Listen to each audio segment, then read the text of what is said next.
Assalamualaikum warahmatullahi wabarakatuh. Bismillahirrahmanirrahim. Alhamdulillahi rabbil alamin. Wassalatu wassalamu ala asyrafil anbiya wal mursalin wa ala alihi wa sahbihi wa man tabi'ahum bi ihsan ila yaumiddin. Amma ba'd. Alhamdulillah, syukur kepada Allah Subhanahu wa taala yang Allah sejak azali Allah taala zahirkan, Allah taala jadikan kita sama-sama sambung belajar ataupun ulang kaji ilmu tauhid khasnya dan ilmu agama yang lain amal. Seperti biasa kita mulakan dengan wirdul Imam Ali ibn Abi Bakr As-Sakran daripada kitab Syawarikul Anwar dan juga kitab Barzanji. A'udzu billahi minasyaitonir rajim. Bismillahirrahmanirrahim.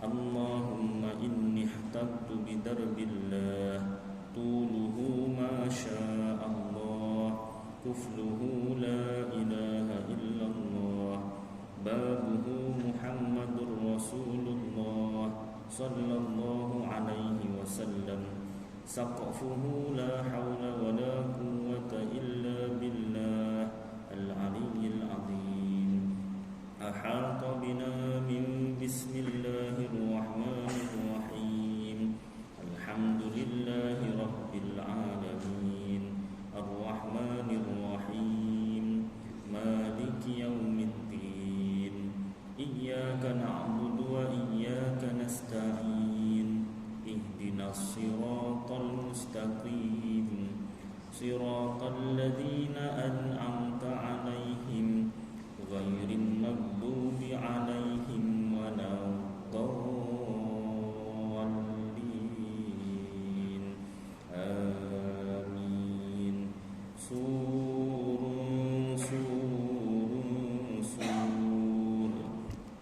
Allahu la ilaha illa huwal hayyul qayyum la ta'khudhuhu sinatun wa la nawm lahu ma fis samawati wa ma fil ard man dhal ladzi yashfa'u indahu illa bi idnihi ya'lamu ma bayna aydihim wa ma khalfahum wa la yuhituna bi shay'in min 'ilmihi illa bima syaa wasi'a kursiyyuhus samawati wal ard wa la ya'uduhu hifdhuhuma wa huwal 'aliyyul 'azim.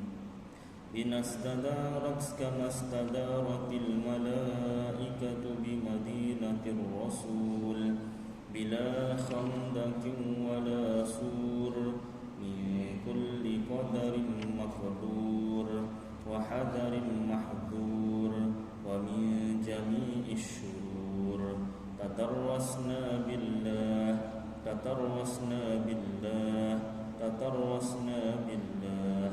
min aduwina wa aduwillah min saqi arshillah ila qa'i ardillah bimi'ati alfi la hawla wa la quwwata illa billah al-aliyyil azim. Azimatuhu la tanshaqqu bimi'ati alfi la hawla wa la quwwata illa billah al-aliyyil azim. San'atuhu la tanqati'u bimi'ati alfi la hawla wa la quwwata illa billah al-aliyyil azim. Allahumma in ahadun aradani bisu' minal jinni wal insi wal wuhush min basharin aw syaitanin aw sultanin aw waswas fardud nadarahum fi intikas wa qulubahum fi waswas wa aydiyahum fi iflas wa awbiqhum min ar-rijli ila ar-ra's la fi sahlin yajda' wa la fi jabalin yatla' bi mi'ati alfi لا حول ولا قوة إلا بالله العلي العظيم وصلى الله على سيدنا محمد وعلى آله وصحبه وسلم والحمد لله رب العالمين.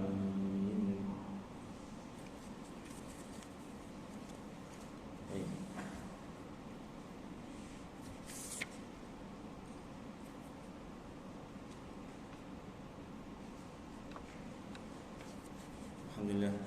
Yang berusaha Tuan Pengerusi Masjid Kampung Pokok Baru yang dihormati Timbulan Pengerusi Masjid, yang dihormati Barisan AJK Masjid, yang kasih tuan-tuan imam, tuan-tuan bilal, muslimin muslimat yang dirahmati Allah Subhanahu wa taala.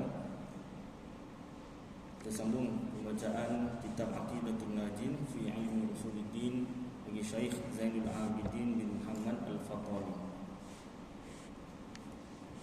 Muka surat 69 yang Rumi ya.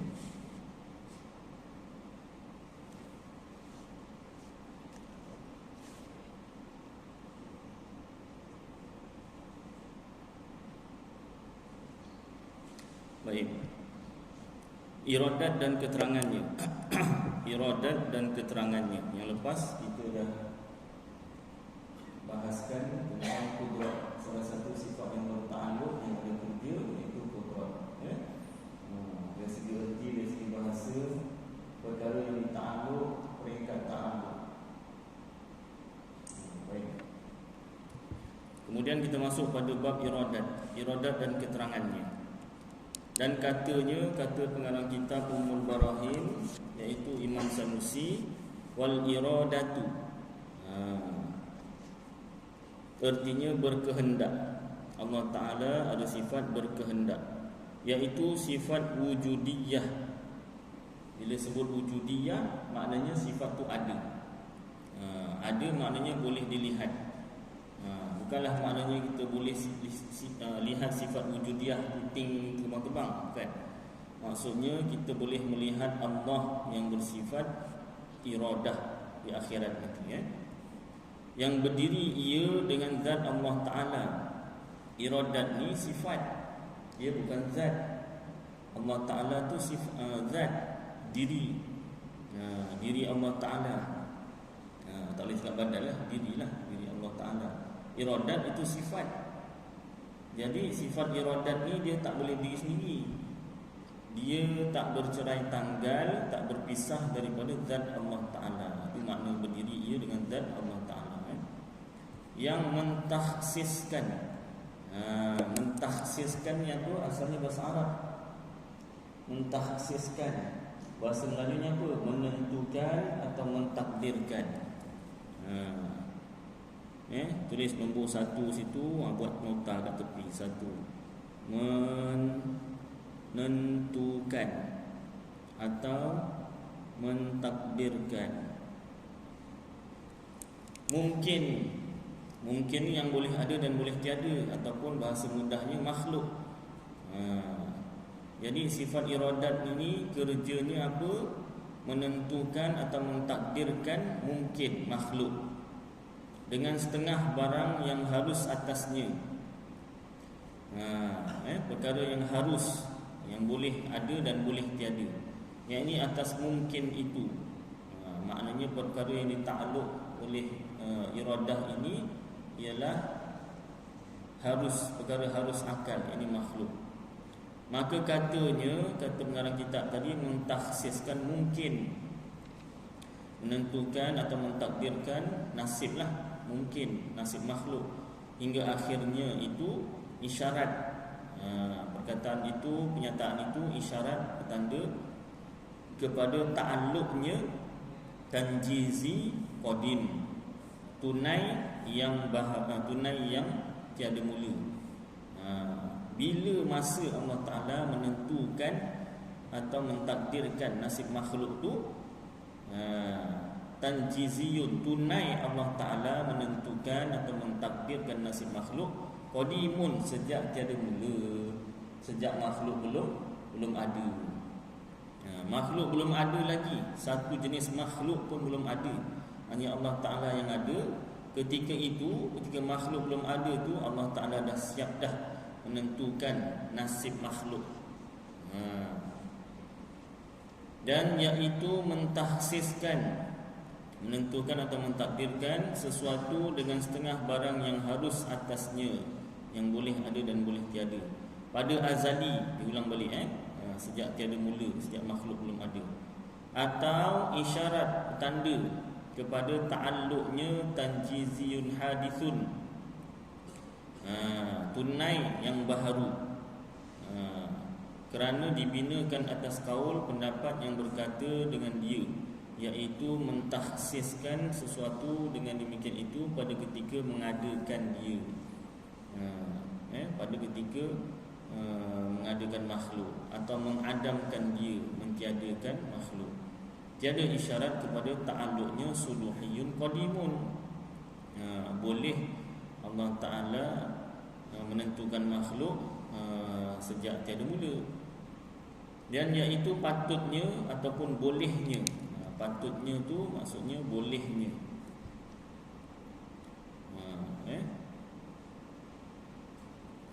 Guru saya kata yang lebih tepat gantikan patutnya tu bolehnya. Bolehnya pada azali, bolehnya Allah Ta'ala pada azali sejak tiada mula bagi mentahsiskan, menentukan, mentakdirkan nasib mungkin dengan tiap-tiap suatu daripada barang yang harus atasnya, perkara yang harus akal. Kerana bersegera faham daripada takbir dengan tahsis itu, takbir tu penerangan ataupun tafsir dengan tahsis itu, bahawa murad tahsis itu dengan fi'il, perbuatan. Ini dia menentukan peringkat ta'alluq yang mana je lah. Nanti saya tuliskan, boleh nampak sikit. Dan lagi pula ta'bir dengan setengah barang yang harus atasnya itu menghendaki ia akan dia, yang ini akan takhsis dengan fi'il, perbuatan. Kerana bahawa iradat itu patut atau boleh pada azali bagi mentakhsiskan mungkin dengan tiap-tiap sesuatu daripada barang yang harus atasnya, tiada dengan setengahnya. Ini diulang balik atas ni. Maka hasil bagi iradat itu 3 ta'alluq. Ada 3 peringkat ta'alluq.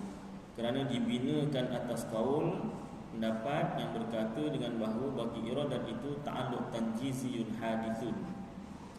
Ada berbeza pendapat sedikit tentang ta'alluq iradat ini.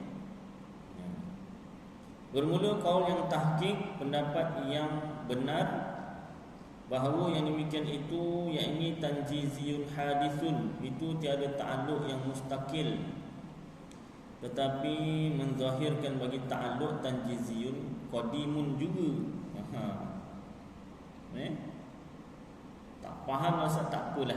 Jadi kalau tak tulis tak faham sangat tak apa. Dan atas kaul ini, pendapat ini, maka adalah bagi iradat itu 2 ta'alluq juga. Kejap 3, kejap 2. Yang sebenarnya 3 tu pun 2 dipecahkan jadi 3. Kenapa dipecahkan? Ulama' ni fikiran dia bersih lah. Dia nampak benda ni boleh pecah, dia pecahkan. Ada ulama' kata tak boleh pecah ni, 2 cukup. Sebab yang ketiga yang awak pecahkan tu sama dia dengan yang kedua ni. Ada yang macam tu. Maka hanyalah salah satu daripada keduanya suluhiyun qadimun dan kedua tanjiziyun qadimun. Jadi yang lebih mudah kita pelajari suluhiyun qadimun dan kedua tanjiziyun qadimun. Itu 2 cukup. Untuk lebih mudahlah kita faham. Nak lebih dalam lagi, kaul yang pendapat tadi tu, ada tanjiziyun hadis. Tapi yang tanjiziyun hadis tu pun bukan maknanya Allah Ta'ala baru menentukan makhluk, baru menetapkan nasib makhluk, tidak. Itu cuma menjelaskan ataupun sama dengan ta'alluq tanjiziyun qadimun. Tak faham juga rasa tak apalah, tak apa. Nanti saya tuliskan.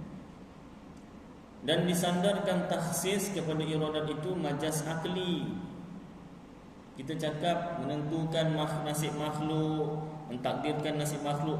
Yang mentakdirkan tu kita kata sifat iradat itu majaziyun akliyun. Apa tu? Yang ini bukan hakikat. Majaz tu sindir, akliyun akal, sindir akal. Untuk mudah belajar lah. Yang sebenarnya yang menentukan dan mentakdirkan nasib ni siapa? Allah. Kita nak mempelajari sifat-sifat Allah. Jadi seolah-olah kita kata yang menentukan nasib makhluk, yang mentakdirkan nasib makhluk ni sifat iradat. Yang sebenarnya, hakikat yang sebenarnya Allah lah yang mentakdirkan, yang menentukan. Jangan kita ingat Allah Ta'ala boleh juga menentukan nasib makhluk, tapi yang kali ini sifat iradat. Tak. Bila kita belajar sifat iradat menentukan nasib makhluk, itu maknanya Allah lah yang bersifat iradat yang menentukan makhluk. Yang ini bukan hakikat, setengah daripada bab isnad kepada sebab. Ini dari segi bahasa pula lah. Dan jikalau tiada ia majaz, kalau dia tu yang sebenar, memang iradat yang menentukan makhluk, bukan Allah, nescaya tiada sah isnad takhsis itu kepada iradat. Dari segi bahasa pun tak kena, kerana yang takhsis pada hakikat itu iaitu zat yang maha suci, Allah. Dan demikian lagi diisnadkan, disandarkan. Isnad tu apa? Sandar, memberi bekas kepada kudrat. Macam tu juga sifat kudrat yang lepas kita belajar. Bila kita kata sifat kudrat itu menjadikan atau menjadikan makhluk, bukan sifat kudrat tu sendiri, Allah Ta'ala lah hakikatnya. Cuma kita belajar sifat Allah yang kudrat ini, tugasnya menjadikan atau menjadikan makhluk. Baik. Pada kata setengah mereka itu, bermula kudrat itu sifat yang memberi bekas ia pada mungkin akan mengadakan dan mengadamkan, mentiadakan. Maka iaitu majaziyun akliyun. Ini dijelaskan, sindir akal atau sindir cakap, daripada bab isnad, menyandarkan kepada sebab. Dan jikalau tiada diisnadkan kepada sebab, maka tiada sah isnad itu, kerana yang memberi bekas pada hakikat itu iaitu zat yang aqdas, yang ini yang maha suci, Allah lah. Kerana tiada yang berbuat melainkan zat seperti barang yang dinaskan, kemukakan oleh Quran dan hadis atasnya oleh kebanyakan ulama yang muhaqqiqin.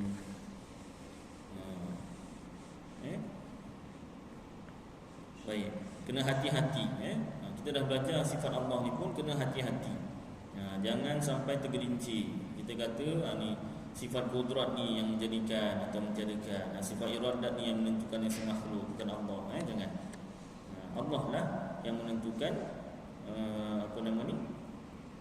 sifat nasib makhluk, dan Allah lah yang menjadikan atau mentiadakan.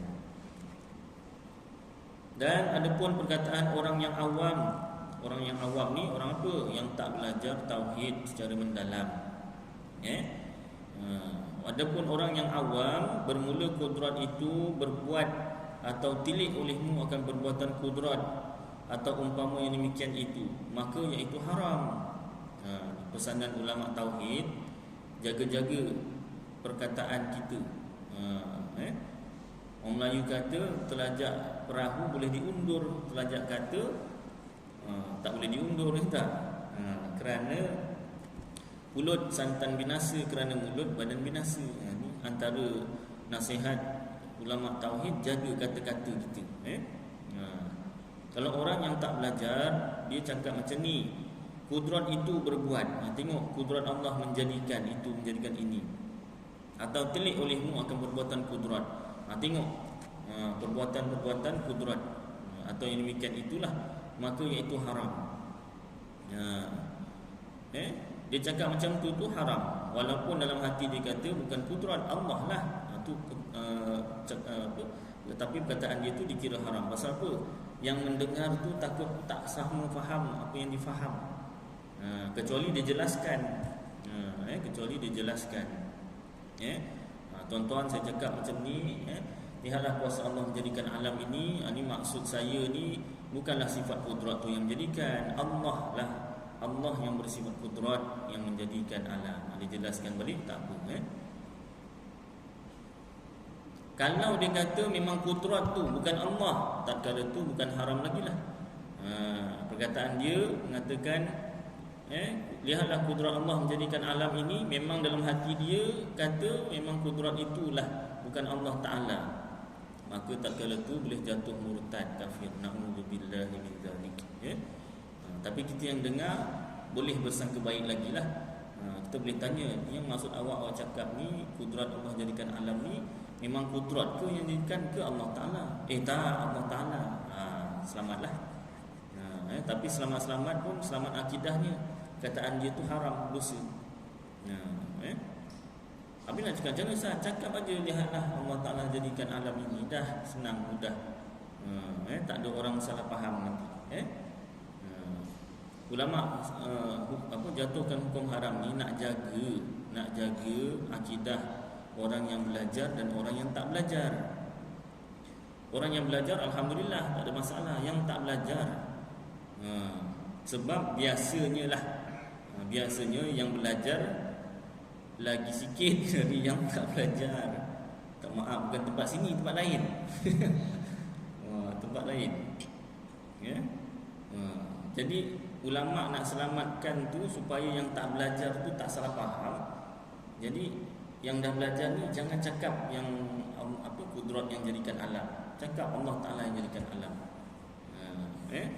Supaya orang yang tak belajar tu tak tersalah faham. Dia ingat memang kudrat yang jadikan alam ni, bukan Allah. Gitu Baik. Sayangnya ulama pada orang yang belajar dan yang tak belajar. Nampak? Ulama sayang semua, tak ada pilih-pilih. Dan kata kil makruh. Ada setengah ulama kata makruh selama tiada mengiktikad oleh mereka itu bahawa kudrat itu memberi bekas dengan sendirinya. Makruh dan haram tu selagi mana dia kata memang Allah yang jadikan. Saya cuma sebut kudrat yang menjadikan tu sifat Allah kudrat. Hal keadaan yang sebenar Allah Ta'ala lah yang jadikan. Itu haram ataupun makruh. Dan adapun jika diiktikadkan, percaya dalam hati kudrat itu memberi bekas dengan sendirinya, dan secara jadi kafir, wal iyadu billahi ta'ala. Dia ditegaskan kalau iktikad dia salah dan dicakap macam tu boleh jatuh murtad. Baik. Tanbih, jaga-jaga peringatan. Bermula murad dengan setengah barang yang harus atasnya itu. Murad tu yang dikendaki. Dengan setengah barang yang harus atasnya itu. Perkara harus tu apa? Segala perkara yang enam, yang muqabalah. Yang muqabalah yang boleh diperbandingkan.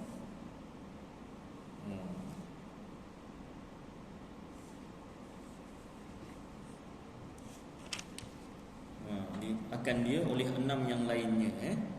Muqabalah tu boleh diperbandingkan lah. Letak sini.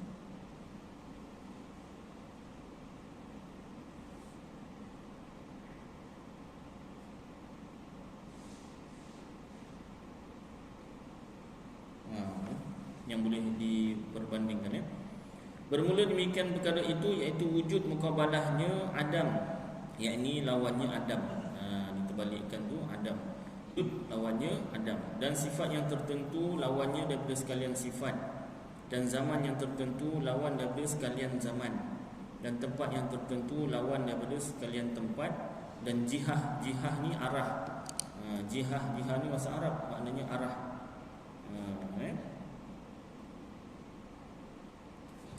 Yang tertentu lawan daripada segala jihah, segala arah, dan kadar yang tertentu lawan daripada segala kadar.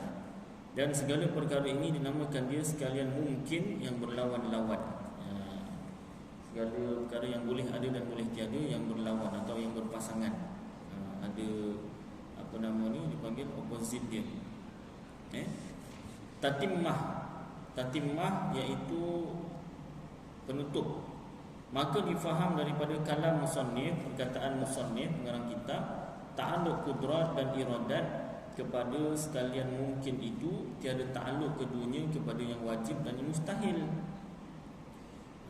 Sifat kudrat, sifat iradat, ta'alluqnya itu jatuh atau berlaku kepada yang harus akal sahaja, makhluk sahaja.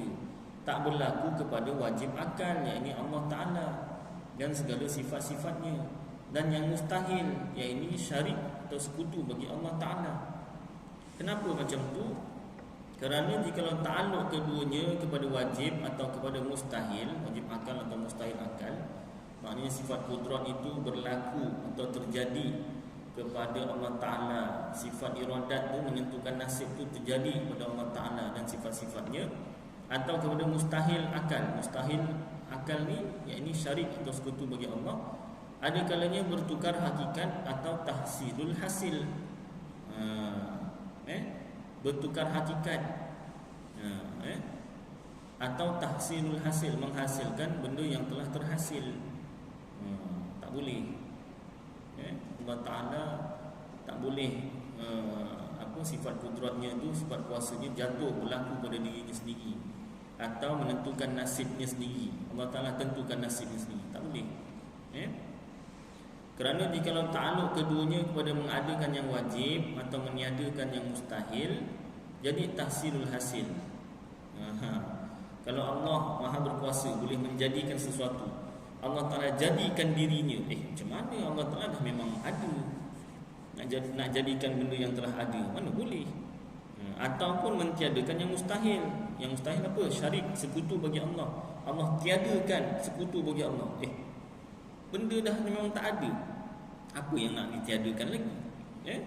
Itu nama tahsilul hasil. Benda yang sia-sia lah, menghasilkan benda yang sudah terhasil. Dan jikalau ta'aluk keduanya dengan mengadamkan yang wajib atau mengadakan mustahil, nescaya jadi bertukar hakikat. Kalau Allah Ta'ala mentiadakan pula dirinya, Allah Ta'ala tu memang ada sejak tiada mula dan mesti ada. Tiba-tiba Allah Ta'ala berkuasa, Allah Ta'ala berkuasa mentiadakan dirinya, dah bertukar hakikat. Kejadian sebenar tu dah bertukar. Atau mengadakan mustahil, Allah berkuasa mengadakan sekutu atau kawan baginya. Benda tu mustahil, Allah Ta'ala tak boleh ada kawan. Kalau dijadikan kawan, Allah Ta'ala jadikan, wujudkan kawan bagi dirinya, itu dah bertukar hakikat. Kejadian sebenar tu dah tak berlaku. Baik. Jadi tak boleh Allah Ta'ala punya kuasa dan iradat Allah Ta'ala tu, berkehendak Allah Ta'ala berlaku pada dirinya sendiri. Tak diterima akal. Dan makna ta'alluq itu menuntut sifat. Ta'alluq tu apa? Yang lepas kita dah bahaskan kan, apa makna ta'alluq. Ini baru diterangkan. Menuntut sifat itu akan pekerjaan yang lebih atas berdiri sifat itu dengan zat. Kalau guru saya buat contoh, umpama gigi. Sifat-sifat yang berta'alluq ni umpama macam gigi. Gigi ni ada pada mulut kita. Bukan setakat dia tu duduk pada mulut kita, malah dia ada kerja. Kerjanya apa? Ada kerjanya mengoyak makanan, ada kerjanya menghancurkan makanan, ada kerjanya mengganggu gigi lain. Gigi apa Ustaz? Gigi bongsu. Dia pergi kacau gigi lain. Rupanya ada macam tu gigi. Rupanya gigi bongsu memang kena cabut, kalau tak dia ganggu gigi lain. Baik, contoh ibarat macam tu. Itu untuk cepat faham. Sifat Allah Ta'ala yang berta'alluq ini, dia bukan setakat dia tu ada pada zat Allah Ta'ala, malah dia tu ada kerja. Setiap satunya yang kita belajar tadilah, kudrat mengadakan atau menjadikan, iradat menentukan nasib makhluk, dan seterusnya nanti kita akan belajar ataupun ulang kaji. Maka sifat itu melazimkan berdiri ia dengan zat. Sifat tu mesti ada pada zat, dia tak boleh diri sendiri. Maka menuntut sifat akan pekerjaan yang lebih atas berdiri pada zat itu dinamakan dia ta'alluq. Itulah makna ta'alluq. Umpama kudrat. Kita ni biasa, kalau bahasa biasa, ta'alluq ni macam jajahan ta'alluq Johor kan, yang biasa kita dengar. Ta'alluq tu kan kuasa kan. Tapi makna sebenar dalam ilmu tauhid tu, ta'alluq tu kerja. Ada kerja yang lebih. Maka menuntut ia mengadakan mungkin dan mengadamkan dia, menjadikan dia. Kemudian daripada diri ia dengan zatnya, ini yang lepas. Maka inilah makna ta'alluq.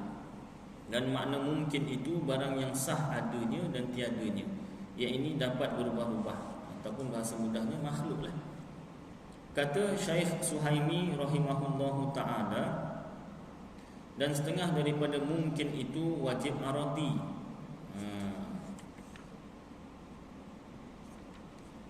Wajib yang mendatang, artinya wajib dengan sebab bergantung yang lainnya kepada, seperti mungkin yang ta'alluq oleh iradat akan hendak menjadikan dia. maka wajib jadinya itu sebab bergantung oleh iradat hendak mengadakan dia, maka dirinya itu mungkin jua.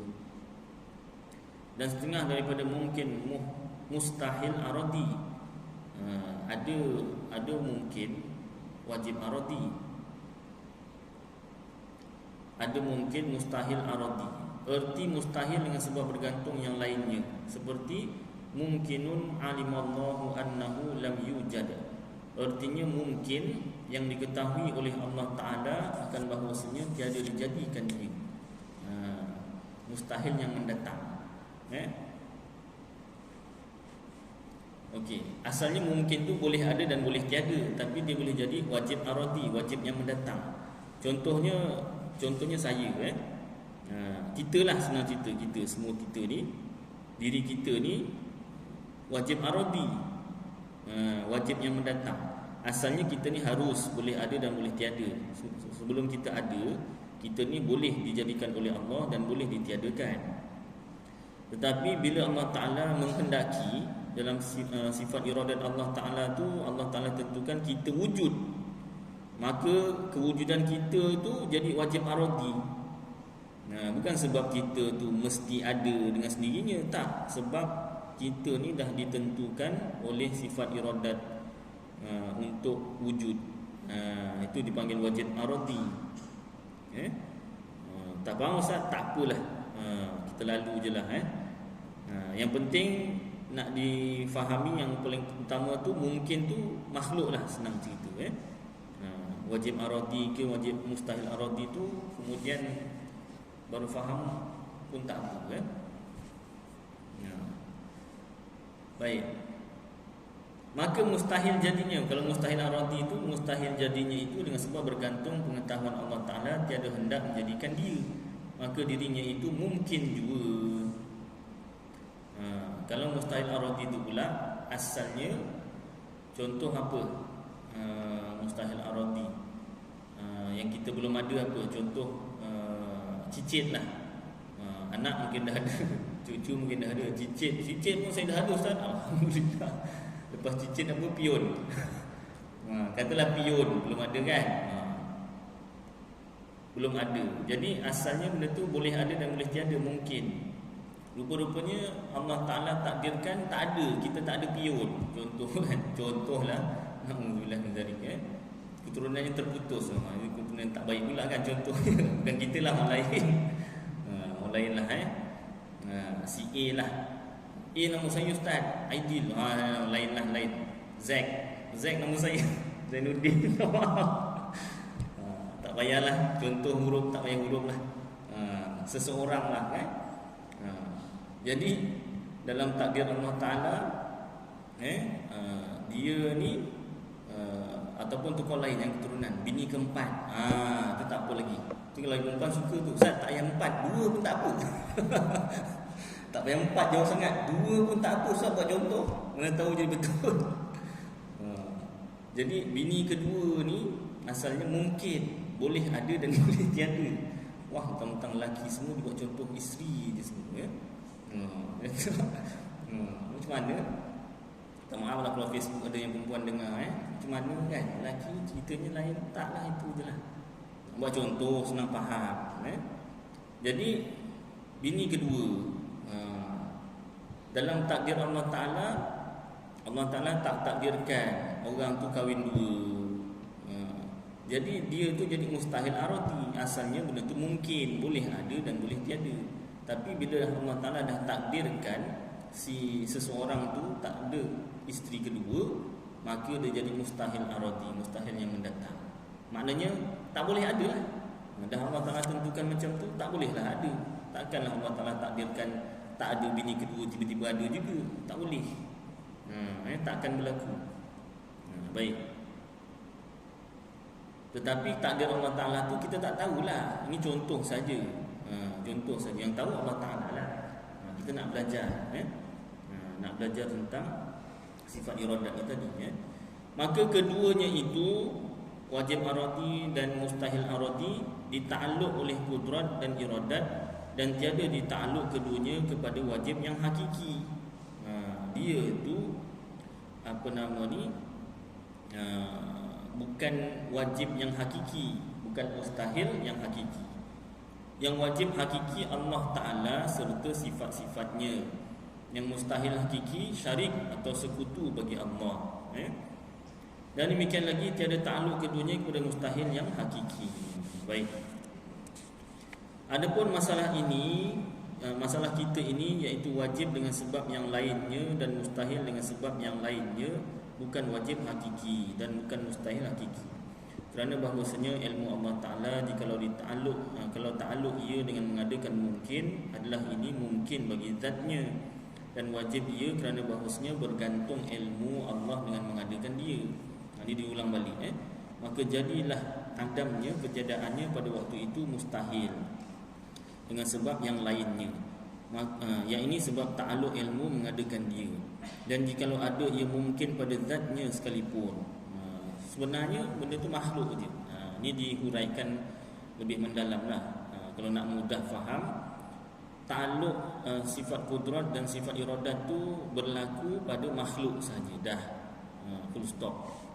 Kalau nak mudah faham lah. Kerana jikalau tiada dapat ada pada waktu yang dikendaki akan dia oleh Allah Ta'ala, nescaya lazimlah bertukar ilmu itu jadi jahil dan iaitu mustahil. Ini penerangan yang agak mendalam lah. Hubaya-hubaya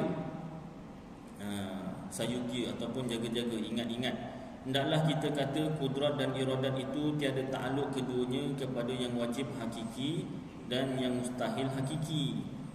Maka tiada harus, ini haram bahawa kita kata Allah Ta'ala kuasa atas yang wajib dan yang mustahil, atau lemah daripada keduanya. Kerana bahawasa lazim atas perkataan itu harus ta'aluk keduanya dengan meniadakan diri keduanya, artinya kudrat dan iradat, dan dengan meniadakan zat yang maha tinggi.